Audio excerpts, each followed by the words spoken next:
One missing filter, and your AI hands tenant A's private data straight to tenant B. Each tenant must have completely isolated conversation context and memory. In practice, scope all session state to a tenant ID. Conversation history, cached embeddings, and in-context information should never cross tenant boundaries. If you're using a stateful memory system, rebuild it from scratch for each tenant on every session. The biggest risk is RAG, retrieval augmented generation. If your vector store returns documents from multiple tenants, the LLM will include all of it in its response.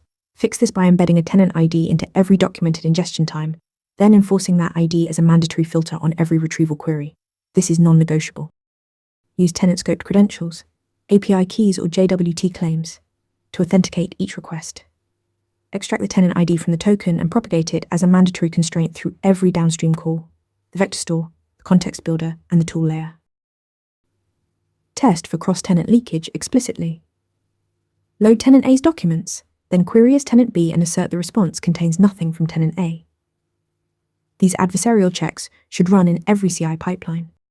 Prevent multi-tenant AI leakage by isolating context, scoping RAG retrieval, enforcing tenant credentials, and testing adversarially. Comment which step you would implement first. Ready to practice for your next interview? Interview Mentor lets you answer real questions just like this one. After each answer, you get a detailed grade and personalized tips to improve. Watch your scores climb as you keep practicing.